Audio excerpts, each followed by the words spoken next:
Hello, Studio 15, and welcome to DHPC Kids Online. So glad you joined us today. We've got an incredible day planned.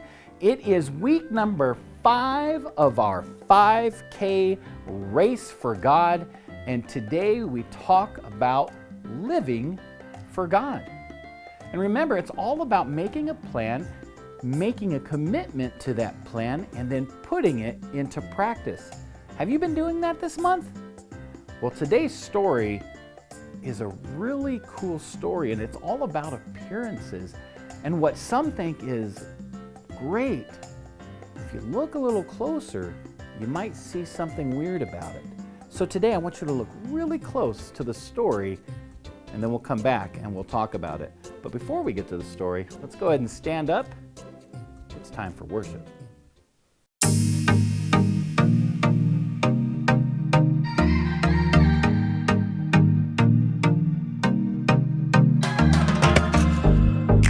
Plans for me are good. You hold my future. You're working all the time. You're the mountain mover. From sunrise to sunset, till the sun comes back up again. You're by my side. You started a good work in me. I know that you will complete it. You will see it through. In everything that you say you'll do, 'cause I believe that you are faithful, oh, you are faithful, oh, you are faithful. I'll trust your every word, 'cause I believe that you're working for my good. Yes, you're committed. From sunrise to sunset, till the sun comes back up again, you're by my side. You started a good work in me. I know that you will complete it. You will see it through, yeah. I know that you're still working on me. In everything that you say you'll do, 'cause I believe that you are faithful, oh, you are faithful, oh, you are faithful. You are my hope, you are my future. You are the mountain mover. You are faithful. You are my hope, you are my future. You are the mountain mover. You are faithful. You started a good work in me. I know that you will complete it. You will see it through, yeah. I know that you're still working on me. In everything that you say you'll do, 'cause I believe that you are faithful, oh, you are faithful, you are faithful, oh, you are faithful, oh, you are faithful, oh, you are faithful.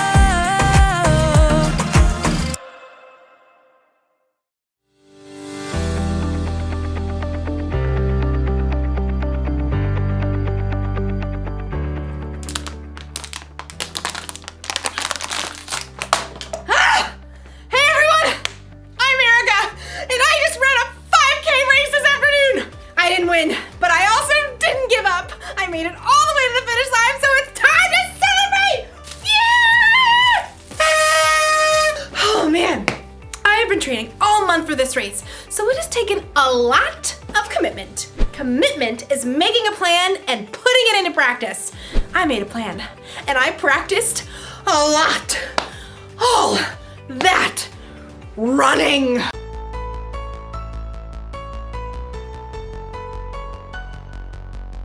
And strength training. And even training my brain. For a month, it's like training has been my life. Like, I thought about this race constantly. When I decided what to eat, when I chose how to spend my time,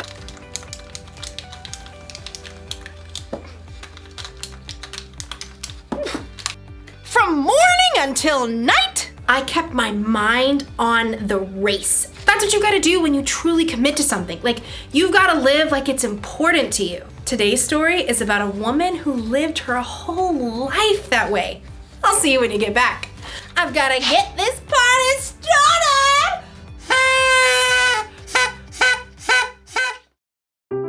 The Bible. It's 66 books of history, stories, letters, and poetry that fit together to form God's one big story. The epic adventure of how He created us and loves us so much that He made a way to rescue us. As we travel through the Bible, from Genesis to Revelation, we discover people who met God and found their lives changed forever.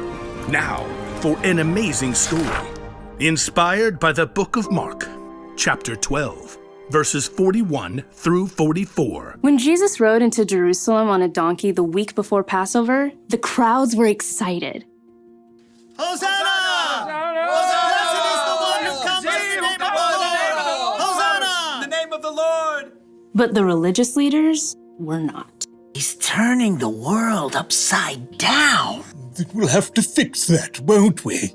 All week, the religious leaders sent men to try trapping Jesus with trick questions. Teacher, is it right to pay taxes to Caesar? Every time, Jesus gave a wise answer that caught them off guard. Give back to Caesar what belongs to Caesar, and give back to God what belongs to God. Jesus knew the religious leaders were so puffed up with pride, they didn't want people to listen to anyone else. Jesus even warned the crowds about them. Watch out for the teachers of the law. They love to have the most important seats. They take over the houses of widows. They say long prayers to show off. One afternoon, Jesus and his disciples visited the temple. They sat down to rest for a moment across from the box where people came to put money they offered to God. Perhaps the disciples, mostly poor fishermen themselves, were impressed by the rich men giving gifts. Check out his robes. I think they actually might be silk. Jesus watched the rich men dropping handfuls of gold coins into the box. He knew that, like the religious leaders, they were proud to show how important they were. Check this out, world. Money, money, money. Always sunny in a rich man's world. Even though these wealthy men were giving impressive amounts of money, Jesus knew they had so much, this was easy for them. Simply a drop in the bucket. Huh. She looks a little out of place. The next person in line clearly wasn't wealthy. In fact, her patched robe showed she didn't have an extra cent to spare. A widow, probably. At that time, if a woman's husband died, she had no way to earn money and often had to live on next to nothing. 2 pennies? How's that gonna help anyone? Jesus was watching the woman too, but he saw something different, something more. Come over here, all of you. The disciples gathered around Jesus. What I'm about to tell you is true. That poor widow has put more into the offering box than all the others. Jesus' friends tried to sort it out. Excuse me, pennies versus gold? You couldn't buy an order of fish nuggets with that. Jesus knew what his disciples were thinking. The others all gave a lot because they are rich, but she gave even though she is poor. She put in everything she had. That was all she had to live on. Oh. When you put it like that. The rich men, like the religious leaders, were concerned with what things looked like on the outside. They didn't want to give in a big way that might force them to change on the inside. But the poor woman, who had almost nothing, chose to give everything. And Jesus saw her heart and knew that her pennies were worth far more than the rich men's gold.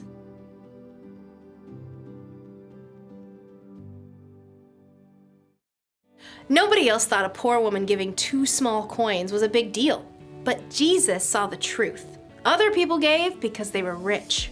This woman gave everything she had because she was putting her trust in God. She was living for Him.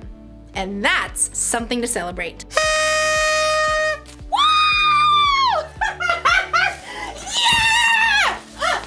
Living for God is about more than giving money. It's about trying to include God in every part of your day. It's about asking yourself before every choice you make, does this honor God? I could copy my friend's homework or do the work myself, like I'm supposed to. I'm gonna do the work. Or ask yourself, does what I'm about to do show love to others? My friend didn't get me anything for my birthday. Should I get even by giving her nothing? Or should I forgive her? Well, I did already wrap it. She's gonna love it. If you ask yourself those questions, it'll help keep your mind on God. It'll help you think about how Jesus lived and loved others. This probably won't become a habit overnight. That's why the one thing to remember today is this: practice living for God. The more you practice asking yourself, does this honor God? And does this show love to others? The more natural it becomes. It feels good to commit to something and stick to it. I'm glad I committed to running a 5K. I feel stronger and healthier, and between you and me, I think I'm going to start training for another one. But first, we celebrate! See you around!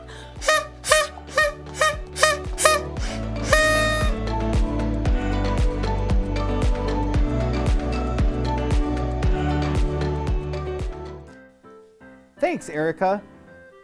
Pretty cool story. Everybody thought certain people were doing the greatest thing in the world, and they were doing good things. They were giving money. But there was that one woman that no one thought was giving anything. Just 2 little coins. But Jesus saw something different. He saw what was on the inside, and he saw that she was actually giving everything she had. She was living 100% for God. And that's what we're supposed to be practicing in our 5K race for God, is living for God. So how are you living for God? Are you living for God within your family, in your community, at school? When people see you, do they see Jesus inside? Well, again, it was a pretty cool story, pretty cool theme. I'm looking forward to June's theme. It's all about pressing play, and we'll get to that next week. And remember, you can be here live at the Studio 15. You can bring a friend, but if you can't and you're going to continue to watch the videos, we think that's cool. But make sure you hit the like button, subscribe, ring the bell. Well, until next week, I'm Chris. Bye-bye.